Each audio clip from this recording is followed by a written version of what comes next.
శ్రీగురుభ్యో నమ. హరి ఓం. శృతిస్మృతిపురాణానామాలయం కరుణాలయం నమామి భగవత్పాద శంకరం లోకశంకరం. ఓం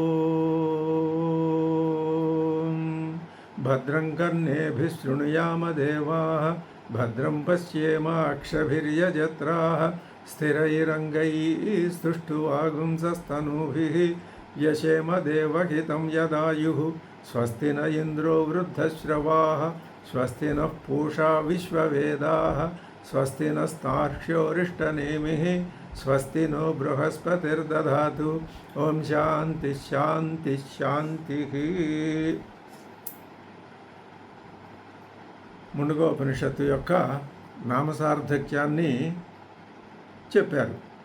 ఏమిటి అంటే ఆ శిరోవ్రతం అనే వ్రతాన్ని ఆచరించేటటువంటి ముండిత శిరస్కులైన వారికే ఈ ఉపనిషత్తులో ఉన్నటువంటి భావాల్ని చెప్పాల్సి ఉంటుంది అని ఉపనిషత్తు చివరిలో చెప్పారు.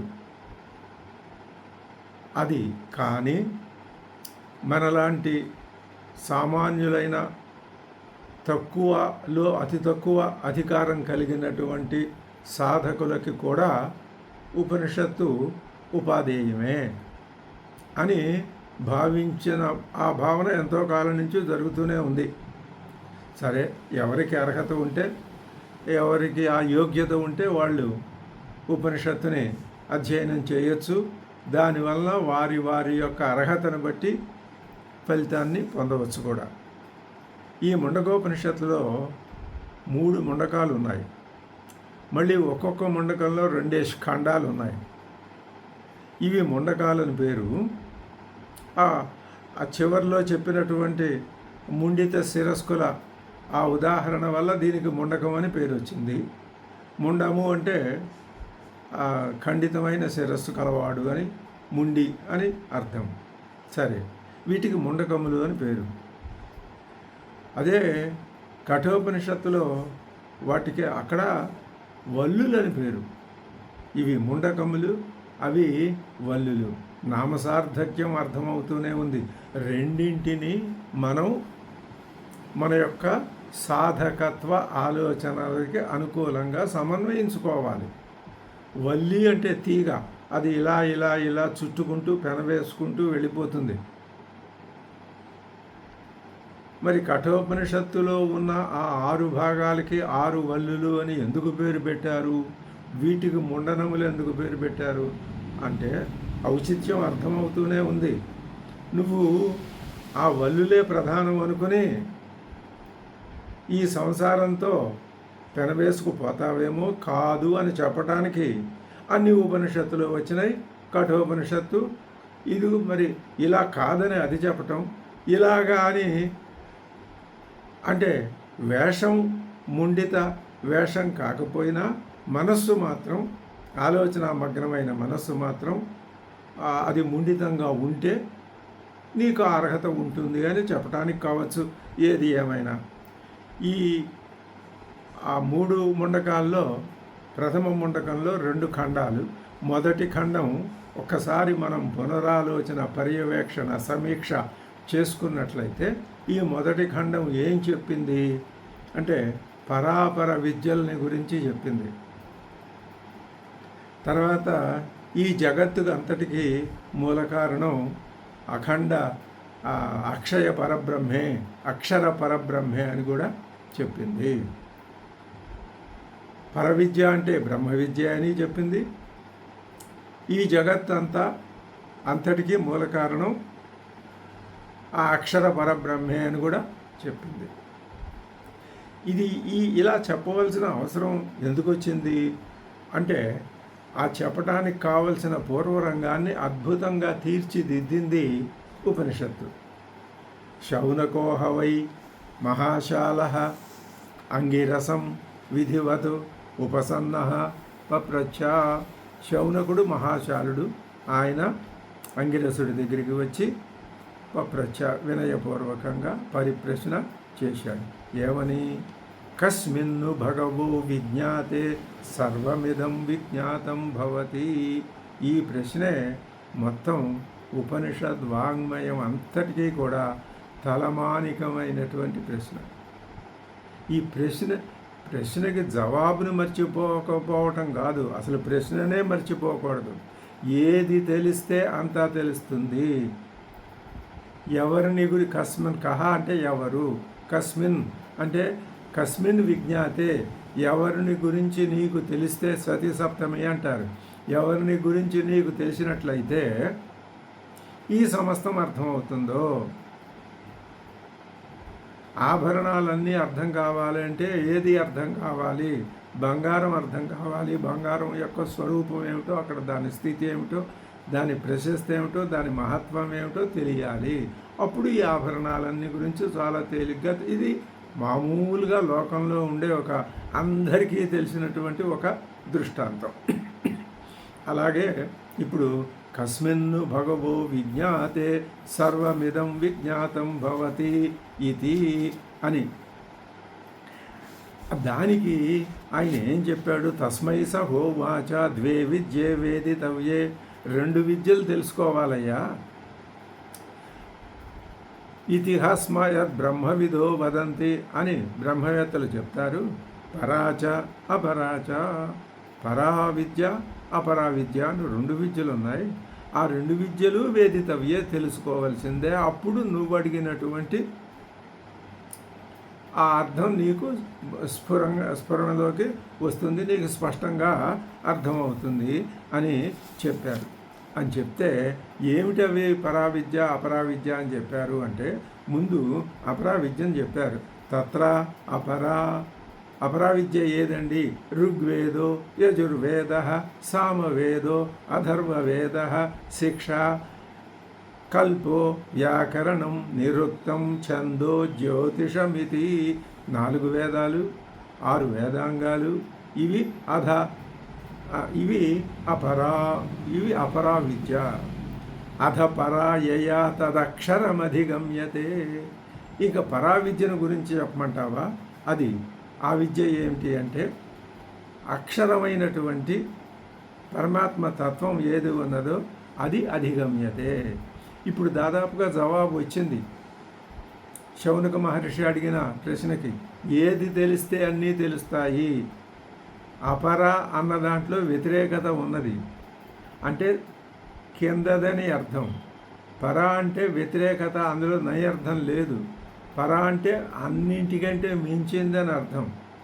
ఇప్పుడు మామూలుగా ఆలోచించినా అన్నింటికంటే మించింది అర్థమైతే అన్నీ తెలుస్తాయి అంటంలో ఔచిత్యం ఉంటుంది. కానీ తక్కువ దాన్ని, 2వ శ్రేణికి చెందిన దాన్ని తెలుసుకుంటే అన్నీ ఎలా తెలుస్తాయి? ఆ ఉద్దేశంతో తత్ర అపర అని చెప్పి ఋగ్వేదాదులు చెప్పి, అదేమిటండి ఋగ్వేదాదులనే అపర విద్యలేనా అనే ఒక సందేహం వస్తే, ఇక్కడ అపర విద్యలంటే ఏదో స్థానం తక్కువ అని ఇందాక మీరు అనుకున్నట్టుగా కాదు.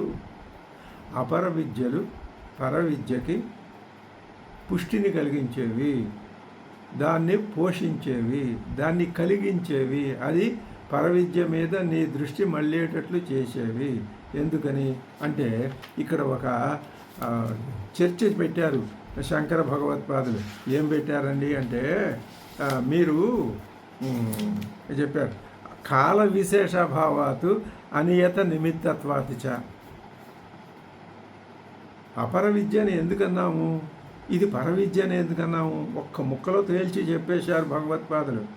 ఏమిటంటే పరవిద్య అపర విద్యలో ప్రావీణ్యత ఉండి ఆ సత్వశుద్ధి కలిగితే, అంటే రజస్తమస్సులు పూర్తిగా అణిగిపోయి సత్వం సర్వవ్యాపకంగా ఉంటే అప్పుడు నీ యొక్క ఆలోచన పరావిద్య మీదకి వెళుతుంది. ఈ సత్వాధిక్యం ఎక్కడ కలుగుతుంది? అపరావిద్యలో చెప్పబడినటువంటి కర్మలు ఉపాసనలు ఎన్ని జీవితాల పాటు, ఎన్ని వందల జీవితాల పాటు చేస్తే కలుగుతుందో చెప్పలేము.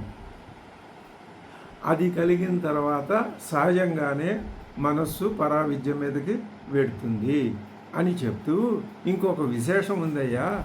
ఏమిటి అంటే, ఒక సాధకుడు ఉన్నాడు. అతడు ఇక్కడ ఒక ఉపాధి వేరు, సాధకుడి లక్షణాలు వేరు. ఉపాధి అంటే ఇదిగో ఈ రక్తమాంసాదులతో కూడిన ఈ శరీరం. ఇవి ఎలా లోకంలోకి వస్తుంది? భౌతికంగా భౌతికంగా తల్లిదండ్రులు. మరి దీంట్లో ఆ మనస్సు, తర్వాత ఇంకా మిగిలిన ఈ విషయాలన్నీ కూడా ఇవి ఎలా వస్తాయి? సూక్ష్మ శరీరం వల్ల, సూక్ష్మ శరీరంలో అవి ఉంటాయి. అంటే అర్థం సూక్ష్మ శరీరం వేరు, స్థూల శరీరం వేరు అని మనకి పైకి చూస్తేనే అర్థమవుతుంది. స్థూల శరీరాలు అవి తయారవుతూ ఉంటాయి. సూక్ష్మ శరీరాలు ఆ స్థూల శరీరాలను వెతుక్కుంటూ వస్తాయి. కాబట్టి సూక్ష్మ శరీరమే ప్రధానం. ప్రాణము, మనస్సు, దాంట్లో వాసనలు ఉంటాయి. ఆ మనస్సులో ఆ వాసనలు గనక కేవలం పరాపర విద్యలకు సంబంధించిన వాసనలే అత్యధికమైన ప్రభావాన్ని కలిగి ఉంటే అలాంటి మహానుభావులు మనకి కళ్ళకు కనిపిస్తూ ఉంటారు. దీన్ని బట్టి అటువంటి మహానుభావులు కళ్ళకు కనిపిస్తున్నారు కాబట్టి లోకంలో మనం కార్యాన్ని బట్టి ఏమని కారణాన్ని తెలుసుకోవచ్చును అంటే ఇక్కడ గుణ ప్రధానం, ఉపాధి ప్రధానం కాదు. అలాగా ఎంతో కాలం ఈ అపరావిద్యలో సాధన చేసిన సాధకుడు క్రమంగా పరావిద్య వైపుకి మళ్ళుతాడు, అందులోకే తీసుకుని వెళ్ళబడతాడు. అలా వెళ్ళినప్పుడు ఒక ఉపాధిలో మళ్ళీ గతంలో జరిగినవన్నీ మళ్ళీ ఈ కర్మకాండ, ఉపాసనాకాండ ఏ ఉపాధిగా ఆ ఉపాధిలోనే చేయాలా, లేకపోతే పరావిద్య మీదకి దృష్టి రాదా అని మనలాంటి సామాన్యులకి, సాధారణ సాధకులకి అనుమానం రావచ్చు. ఇహకృతాత్ పరకృతాత్ అన్నది అందుకే కేనోపనిషత్తులో శంకర భగవత్పాదులు ఆ మాట అందుకే అన్నారు. నీకు పూర్వకృతాత్ పూర్వం నుంచి చేయబడిన ఆ అపరావిద్య యొక్క ఫలితం ఎక్కడికి పోదు, ఈ జన్మలో వ్యక్తమవుతుంది. అదే మాట ఈయన ఎక్కడ చెప్పారు? కాల విశేషాభావాత్. ఆ జ్ఞానం ఎలా నీకు పరమాత్మని గురించినటువంటి జ్ఞానం కావాలి అనే జిజ్ఞాస, ఉపనిషత్తుల్ని అధ్యయనం చేయాలనే జిజ్ఞాస కేవలం నేను కర్మకాండలకే పరిమితమై కూర్చోను, నా కాలాన్ని ఉపనిషత్తు అధ్యయనంలో సద్వినియోగం చేసుకుంటాను అనే భావన అది ఈ విధి ప్రకారం వస్తుంది, ఈ నిషేధం ప్రకారం రాదు అని దానికి ఏమి విధి నిషేధాలు ఏమీ లేవు. అది ఆ సంస్కార బలంతో ఎప్పుడైనా రావచ్చు. దానిని ఆటంకపరిచే ఆటంకాలు కూడా ఏమి అనియత నిమిత్తత్వాతు. అనియత అంటే దానిని నియమించేటటువంటి ఆ నిమిత్తాలు ఏమి దానికి నియతమైన అవి లేవు. అనియతమైన నిమిత్తాలే ఉన్నాయి తప్ప నియతమైన నిమిత్తాలు దానికి లేవు. కాబట్టి ఎప్పుడైనా కరగచ్చు, కాలం దానికి ప్రధానం కాదు అని స్పష్టమైనటువంటి ముండకోపనిషత్తు అని పేరే కానీ ఈ ఒక్క మాట వల్ల మనకి ఉపనిషత్తుని అధ్యయనం చేసేటటువంటి అధికారం ఏర్పడుతున్నది అని చెప్పాం. ఇప్పుడు తర్వాత ఏం చెప్తున్నారు అంటే ఆ కస్మిన్ భగవో విజ్ఞాతే సర్వమిదం విజ్ఞాతం భవతి అని ఆయన అడిగితే ద్వే విద్యే వేదితవ్యే అని చెప్పి మొట్టమొదట ఏం చేశారు అంటే తత్ర అపరావిద్యలో ఋగ్వేదాదులు షడంగాలు చెప్పి ఇప్పుడు పరావిద్యను గురించి చెప్తున్నారు. పరావిద్య అంటే ఏమిటట అంటే యతు తతు ఏదైతే ఉన్నదో అద్రేశ్యం, అగ్రాహ్యం, అగోత్రం, అవర్ణం, అచక్షుశ్రోత్రం, తతు అపాణిపాదం, నిత్యం, విభుం, సర్వగతం, సుసూక్ష్మం, తత్ ఔజయం, యతు భూతయోనిం పరిపశ్యంతి ధీరాః. ఇది పరావిద్య. ఎలా చెప్పారు? అధ పరా యయా తదక్షరం అధిగమ్యతే. ఇంకా పరావిద్య ఏమిటయ్యా అంటే యయా తదక్షరం అధిగమ్యతే. ఏ విద్య అయితే నీకు పరబ్రహ్మ యొక్క తత్వాన్ని అర్థమయ్యేటట్టు చేస్తుందో, నువ్వు అందులో మునిగిపోతావో అది పరావిద్య. అది ఏమిటి అంటే అక్షర పరబ్రహ్మం అంటే తత్ అదృశ్యం. అది నీకు అక్షర బ్రహ్మ ఏది ఉందో అది కంటికి కనపడేది కాదు. అగ్రాహ్యం చేతులతో పట్టుకునేది కాదు. అగోత్రం దానికి గోత్రం లేదు. తర్వాత అవర్ణం అంటే రంగు, తర్వాత జాతి భేదాలు ఇలాంటివి లేవు. అచక్షు శ్రోత్రం కళ్ళు చెవులు లాంటివి లేవు. అపాణిపాదం కాళ్ళు చేతులు లేవు. నిత్యం అది అంటే నిత్యము అంటే కాల అతీతమైనది. కాలం దానికి లోబడిందే తప్ప అది కాలానికి లోబడింది కాదు. రెండే విభాగాలు. కాలాన్ని స్వాధీనంలో పెట్టుకున్నది నిత్యము, కాలానికి లోబడిపోయింది అనిత్యము. కాబట్టి ఈ పరావిద్య నువ్వు అధ్యయనం చేస్తే నీకు ఏ తత్వం అర్థమవుతుంది అంటే ఇది సాధకుడికి ఇవన్నీ ఈ లక్షణాలన్నీ నిత్యం మననం చేయటానికి ఉపయోగించేటటువంటి పరమాత్మ యొక్క లక్షణాలు. ఉపనిషత్తుల్లో ఎప్పుడూ కూడా శాస్త్రీయమైనటువంటి పద్ధతిలోనే ఆలోచనలు, అక్కడ మంత్రాలు, భాష్యంలో వాక్యాలు ఉంటాయి. వాటిని అదే పద్ధతుల్లో ఏ విధంగా వాటిని అధ్యయనం చేయాలో ఆ పద్ధతుల్లోనే అధ్యయనం చేయాలి. మితిమీరి చేయకూడదు. కానీ ఎంత చేసినా ఈ మనస్సులో విజ్ఞానం అనేది, వివేకం అనేది మనకి ఏది కావాలో అది పట్టుకుంటుంది. ఎందుకు? మనం నిత్యము ఏ ఆలోచనలో ఉన్నాము అంటే మోక్షం అనే ఆలోచనలో ఉన్నాము. కాబట్టి మనకి ఏవి అవసరమో, దేనికి ఏవి అవసరం అంటే శ్రవణానికి, మననానికి, నిధిధ్యాసనకి, సాధనాలకి, ఈ సంసార పారావారంలో నుంచి అవతలి గట్టెకి దాటి వెళ్ళిపోవటానికి ఏవి అవసరమో అవి బాగా మనం దగ్గరికి తీసుకొని వాటిని అర్థం చేసుకుని వాటిని నిత్యము మనం మనసులో పెట్టుకుంటూ ఉంటాం. అలాంటి లక్షణాల్లో ఇది యత్తద్ అదృశ్యం అగ్రాహ్యం అగోత్రం అవర్ణం అచక్షుశ్రోత్రం తదపాణి, ఇవన్నీ భావన చేయాలి. అచక్షుశ్రోత్రం, చక్షుశ్రోత్రాలు ఈ లోకంలో కనిపిస్తున్నాయి. ఈ చక్షుశ్రోత్రాలన్నీ ఎక్కడి నుంచి వచ్చాయో దానికి అది కేనేషితం పతతి ప్రేషితం మనః, సేమ్ అదే. ఈ లోకమంతా దేని నుంచి వచ్చిందో అది నీకు అర్థమయ్యేటట్టుగా పరాయయా తదధిగమ్యతే తదక్షరం అధిగమ్యతే, ఆ అక్షరం అధిగమ్యతే, అక్షరాన్ని నువ్వు అర్థం చేసుకోవటానికి ప్రాసెస్ ఇది మనం అర్థం చేసుకోవాలి.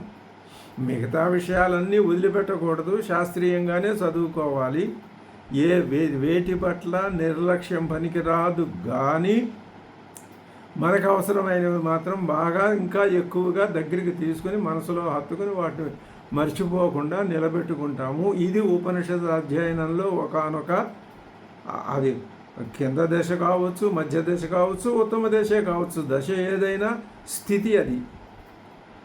కాబట్టి అచక్షుశ్రోత్రం అది భావనలో రావాలి. అంటే మనం ఏమనుకుంటున్నాం, చక్షుశ్రోత్రాలు ఉంటేనే చూస్తాం, వింటాం, లేకపోతే ఏం తెలియదు అనుకుంటున్నాం.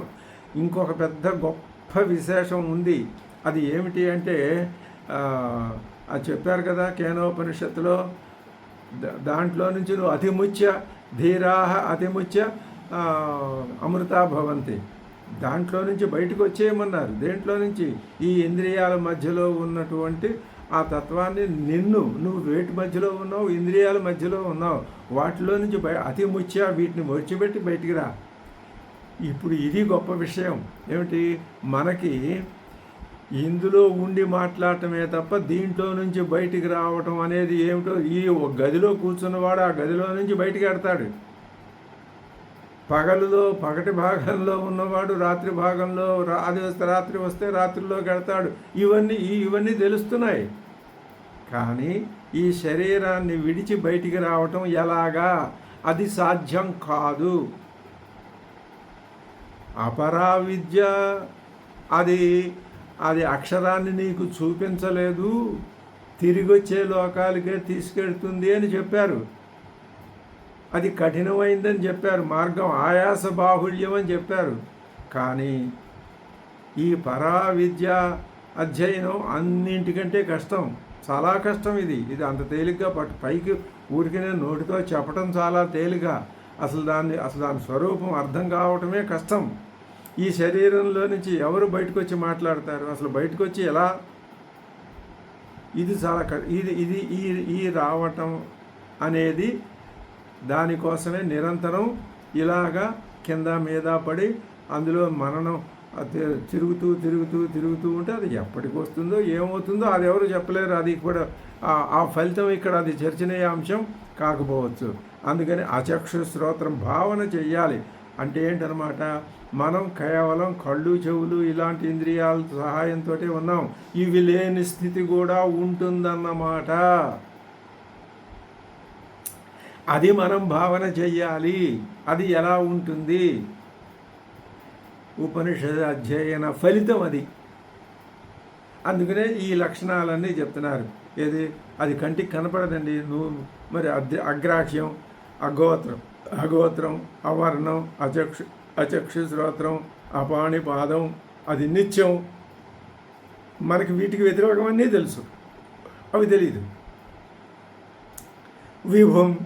విభుం అంటే ఇదంతా దాని యొక్క విస్తారమే. అసామాన్యం, విశేషం అని రెండు విధాలుగా వేదాంతం చెప్తూ ఉంటుంది. సామాన్యము అంటే అంతటా వ్యాపించి ఉన్నది సామాన్యం.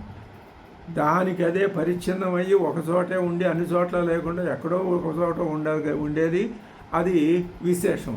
ఆ లెక్కలో చూస్తే సూర్యుడు ఒక విశేషమే. సూర్యుడు ఎక్కడున్నాడో అక్కడే ఉన్నాడు, ఇంకో చోట లేడుగా. కానీ అన్ని చోట్ల ఉన్నది పరమాత్మ జ్ఞానం. ఈ భావన చేస్తూ ఉంటే మిగతావన్నీ అనుభవంలోకి వస్తాయేమో, మనకేం తెలుసు చెప్పలేదు. కానీ విడిచిపెట్టేసి వెళ్ళిపోతే ఏదీ లేదు, ఏది రాదు కూడా. అది విభుం సర్వగతం సుసూక్ష్మం. సర్వగతం ఇది చాలా ముఖ్యం, అంతటా ఉన్నది. అయితే మనం చూసి కనిపెట్టలేకపోతున్నాం. కనిపెట్టాలి అంటే ఈశావాస్యం, అంతటా అన్నింటినీ ఈశ్వర భావనచే కప్పివేయని చెప్పింది. అందుకే అది అక్కడ తదవ్యయం యద్భూతయోనిం పరిపశ్యంతి ధీరాః. పరిపశ్యంతి, ఇది భూతములన్నింటి ఇందులో నుంచే పుట్టుకొస్తున్నాయి అని నిత్యము ఆ ఆలోచన పడిపోతే ఆ ఆలోచనలో పడి ముందుకెళ్ళటమే. అదే సాధన అంటే అది. కాబట్టి ఇప్పుడు ఆ నిత్యం పరిపశ్యంతి ధీరాః అని చెప్పి తర్వాత ఏం చెప్తున్నారు? అక్కడ ఏం చెప్పారంటే భూతయోని అని చెప్పారు కదా. ఇవన్నీ ఎలా వస్తున్నాయి? ఎదురుగుండా కనిపిస్తున్నాయి. ఇవి మీరేమంటున్నారు? భూతములన్నింటికి ఆ అదృశ్యము, అగోత్రము, అవర్ణము అయిన ఆ శక్తి ఏది ఉన్నదో, ఆ తత్వం ఏది ఉన్నదో దాంట్లో నుంచి ఇవన్నీ వచ్చాయి. ఎలాగ వచ్చాయంటే 3 ఉదాహరణలు చూపించారు. ఈ ఉదాహరణలు ఏం చేస్తున్నాయన్నమాట, 6వ మంత్రవర్ణంలో చెప్పబడినటువంటి పరమాత్మ యొక్క శక్తిని నీకు వివరించి చెప్తున్నాయి. అది ఒకటి. ఇంకొక విషయం కూడా ఏం చెప్తున్నాయి?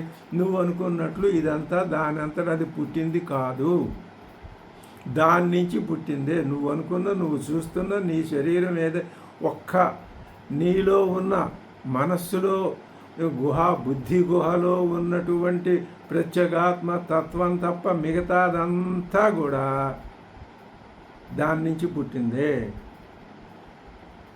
ఈ ప్రత్యేగాత్మ తత్వం, ఆ పరమాత్మ తత్వం ఒకటే, జ్ఞానం ఎక్కడైనా ఒకటే అనే భావన నీకు కలిగించటం కోసం 3 ఉదాహరణలతో ఏం చెప్పారు? యథోర్ణ నాభిసృజతే గృహతే చ. సాలెపురుగు తనలో నుంచే దారం తెస్తుంది, దాన్ని గూడు అల్లుతుంది, దాంట్లోకి ఏదైనా వస్తే జంతువు దోమో ఏగో వస్తే దాన్ని తినేస్తుంది. మళ్ళీ అక్కర్లేదనుకుంటే ఇక్కడ వద్దు గూడు, ఇంకో చోట కట్టాలనుకుంటే ఇక్కడ ఉపసంహరించుకొని లోపలికి లాగేసుకుని మళ్ళీ ఇంకో చోట కడుతుంది. అలాగే ఈ కనిపించేటటువంటి ఇది చాలా అద్భుతమైన దృష్టాంతం. ఇలా భావం చేస్తే ఏమవుతుంది? జగత్తు యొక్క అనిత్య స్థితి మనకి అనుభవంలోకి వస్తుంది. అలా అనుభవంలోకి వచ్చినటువంటి సాధకుని యొక్క ప్రవర్తనకి, పద్ధతికి, అది తెలియని వాని యొక్క పద్ధతికి తేడా కనిపిస్తుంది. ఆ తేడా ఏం చెప్తుంది అంటే సాధకుడు సాధనలో 1 అడుగు 2 అడుగులు ముందుకు వెడుతున్నాడు అనే విషయాన్ని నిరూపిస్తుంది.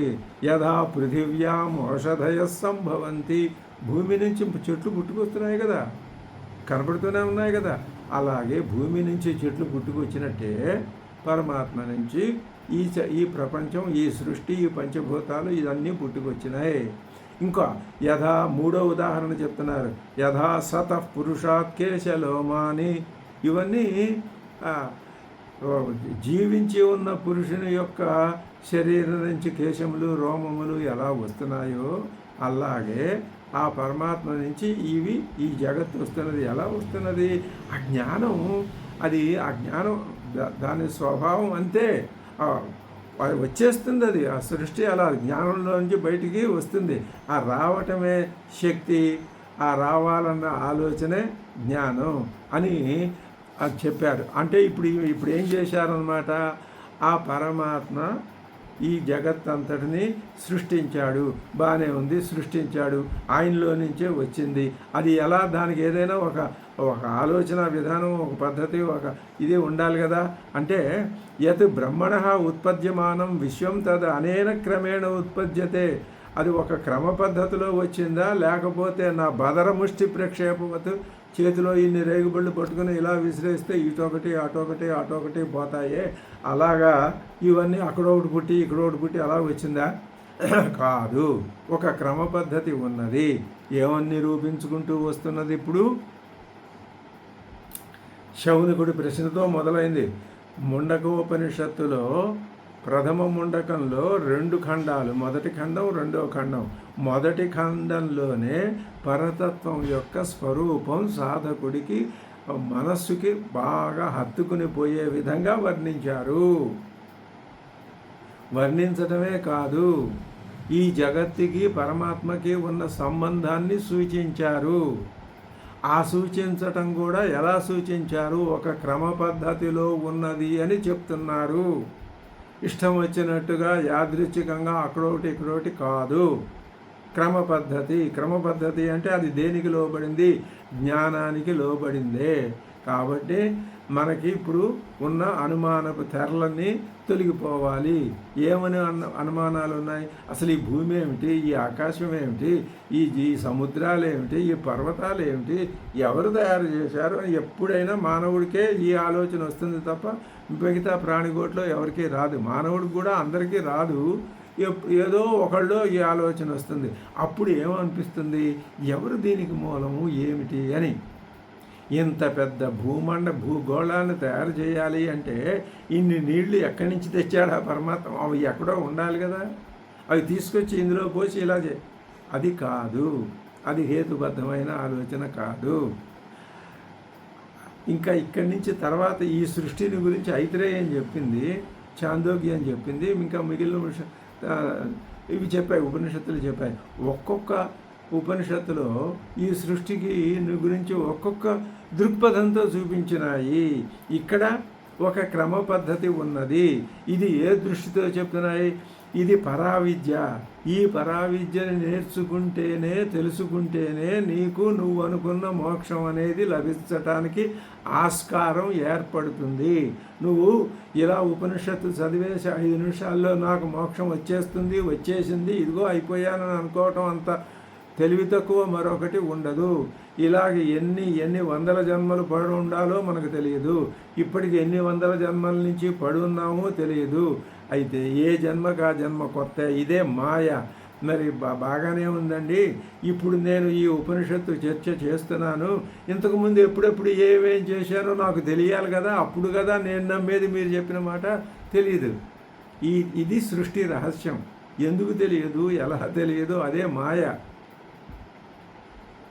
తెలియదని అన్నామే కానీ యస్తు సర్వాణి భూతాన్య ఆత్మన్యేవ అనుపశ్యతి సర్వభూతస్థమాత్మానం తతో న విజుగుప్సతి. అది దానికి జవాబు. నేను ఇంతకుముందు ఏ పేరుతో ఏ ప్రదేశంలో ఉండి ఏం చర్చ చేశాను అది అక్కర్లేదు. అది తెలుసుకోవడానికి ఒకే ఒక పద్ధతి చెప్పింది. నువ్వు నీ జ్ఞానాన్ని నీ పరిమిత జ్ఞానాన్ని వదిలి నీ జ్ఞానాన్ని విస్తరింపజేసుకుంటే ఎంతవరకు విస్తరింపజేయాలి? ఎస్తు సర్వాణి భూతాన్యాత్మ యస్మిన్ సర్వాణి భూతాన్యాత్మైవ అభూద్విజానత. సర్వభూతాలు నీ ఆత్మే అనుకో. నీ ఆత్మ సర్వభూత ఆ స్థితికి వస్తేనే కానీ నీకు ఈ సాధన ఏమిటో, ఈ వాసనలు ఏమిటో, ఈ గుణాలు ఏమిటో, ఈ ఉపాధుల్ని స్వీకరించడం ఏమిటో అనే దాని మీద ఒక క్రమమైన ఒక చక్కటి ఆలోచన విధానం అప్పుడు కానీ ఏర్పడదు, లేకపోతే తెలియదు. అందుకనే నిత్యము మననం చేయాలి అని చెప్పే విషయం. ఇప్పుడు దానికని యత్ బ్రహ్మణ ఉత్పద్యమానం విశ్వం తత్ అనేన క్రమేణ ఉత్పద్యతే. అది ఒక క్రమ పద్ధతిలోనే ఉత్పద్యమానం అవుతుంది, ఉత్పత్తిని పొందుతుంది. నా యుగపద్ భద్రముష్టి ప్రక్షేపవతు. ఇది క్రమ వినిమయ వివక్షార్థ అయం మంత్ర. ఒక క్రమ పద్ధతిని చెప్పటం కోసం ఇప్పుడు ఏం చెప్పారనమాట? అక్షర పరబ్రహ్మే అంత, దాని లక్షణాలు ఇవి. యయా తదక్ష అది ఏంటే అవి ఏం చెప్పారు అంటే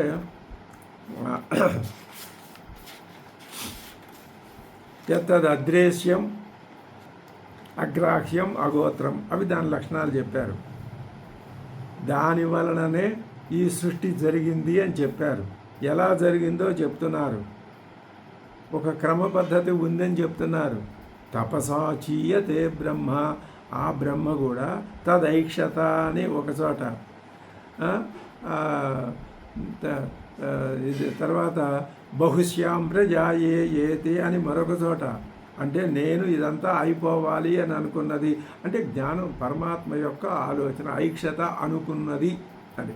అట్లాగే ఇప్పుడు అనుకున్న దాని ఫలితం ఏమిటయ్యా అంటే ఈ పరమాత్మ, ఆ అక్షర పరబ్రహ్మ నేను ఇదంతా క్రమంగా అయిపోవాలి అనుకున్నది. నేను ఇదంతా అయిపోయి వ్యాపించాలి, నేనే ఇది అవ్వాలి, ఇది నేనే అని అనిపించుకోవాలి, ఇది నేనే కావాలి, నేనే ఇది కావాలి అనే ఆలోచన వస్తే క్రమక్రమంగా ఒక విత్తనం మామూలుగా ఉన్నప్పుడు బీజం కాగితం ముక్కలో పొట్లం కట్టి లోపల పెడితే ఎంతకాలం అయినా ఉంటుంది. అది అదే స్థితిలో దానికి అనుకూల పరిస్థితి ఏర్పడి కొంచెం తడి అది తగిలితే అది నెమ్మదిగా అందులో నుంచి మొలక రావడానికి ముందు ఉబ్బుతుంది. ఆ విత్తనం ఉబ్బటానికి అనుకూలమైన పరిస్థితులు, తేమ, ఇవన్నీ అక్కడ తీసుకొచ్చాం. అలాగే పరమాత్మే ఈ సృష్టి అంతా అవటానికి అనుకూలమైన పరిస్థితి ఆయనే తెచ్చుకున్నాడు. ఆయన అన్నామంటే అది పూలింగవాచక శబ్దం కాదు, అందుకే వచ్చింది అది తపసా చీయతే బ్రహ్మ తపస్సు చేత ఉబ్బిపోతుంది. ఇది అనుభవంలోకి కానీ ఆలోచనలోకి రావటం కానీ చాలా కష్టమేం కాదు, భావన చేసుకోవటమే. అలా భావన చేసుకోగా ఎప్పటికైనా దాని యొక్క ఈ విశ్వ నిర్మాణ రహస్యం అర్థమవుతుందేమో మనకి తెలియదు. బ్రహ్మ ఏం చేస్తున్నది? తపశ్చేత వృద్ధి పొందుతున్నది. తతో అన్నం అభిజాయతే. ఆ అన్నం నుంచి, ఆ బ్రహ్మ నుంచి అన్నము అంటే అవ్యాకృతం లోపల ఏర్పడిపోయింది.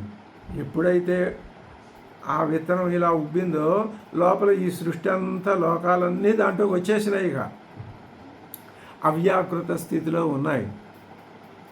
అది ఎవరికి మనం బయట ఉండి ఇప్పుడు అవ్యాకృత అనే మాట చాలా ఇది రిలేటివ్గా ఉంటుంది. నువ్వు ఇక్కడ కూర్చుని ఆ ఎదురుకుండా ఉన్న దాంట్లో ఏది కనపడకుండా లోపల సంచిలో ఉంటే అది అవ్యాకృతంగా ఉందంటావు. ఆ సంచిలో బయట పెడితే వ్యాకృతమైందంటావు. నువ్వు వేరు, సంచి వేరు, సంచిలో అవి మరి నువ్వెక్కడున్నావు? నువ్వు అవ్యాకృతంలోనే ఉన్నావు. వ్యాకృతం అని ఎప్పుడు చెప్పగలవు? ఇదిగో ఇలాంటి స్థితిలో చెప్పగలవు. కాబట్టి ఇది అనుభవంలోకి తెచ్చుకోవటానికి చాలా కఠినమైనది, చాలా సూక్ష్మమైనటువంటి విషయం. తతః అన్నం అభిజాయతే అంటే అవ్యాకృతమైనటువంటి స్థితిలో ఈ జగత్తు ఉంటుంది. ఇప్పుడిక ఆ అవ్యాకృతం నుంచి ప్రాణం, అన్నాత్ ప్రాణ, ఆ ప్రాణం నుంచి మనస్సు, దాని మనస్సు నుంచి సత్యము.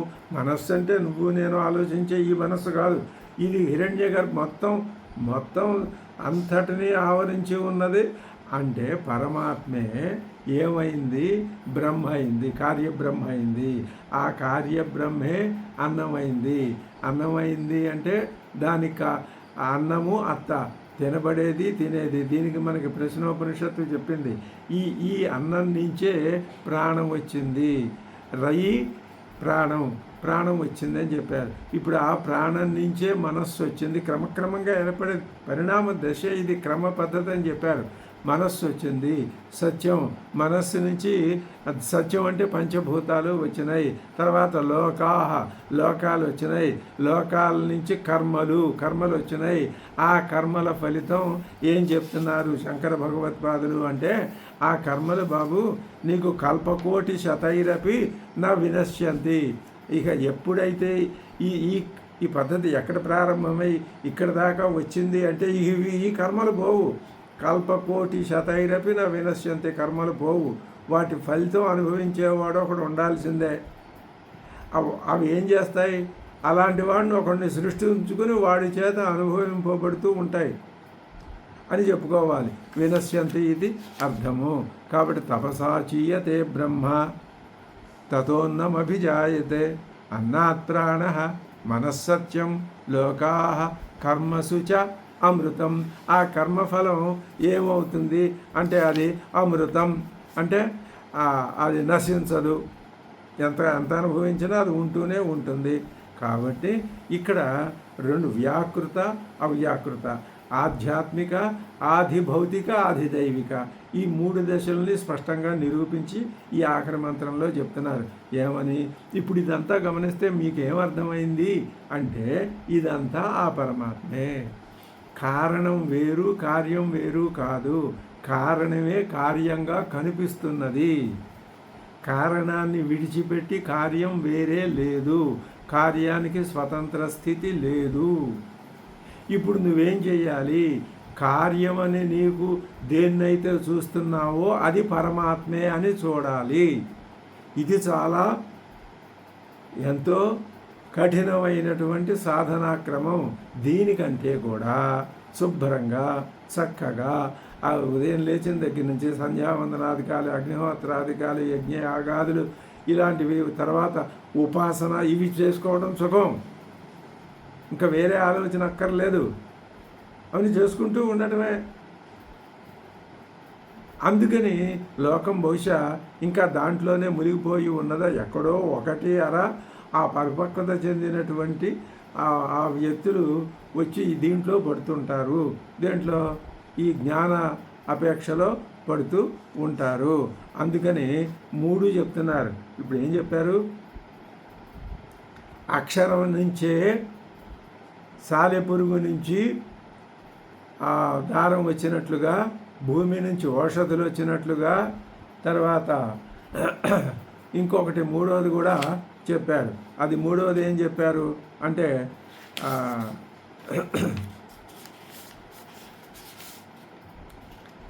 యథాసత పురుషాత్ కేశలోమాని, అవి వచ్చినట్లుగా ఈ సృష్టి ఏర్పడింది.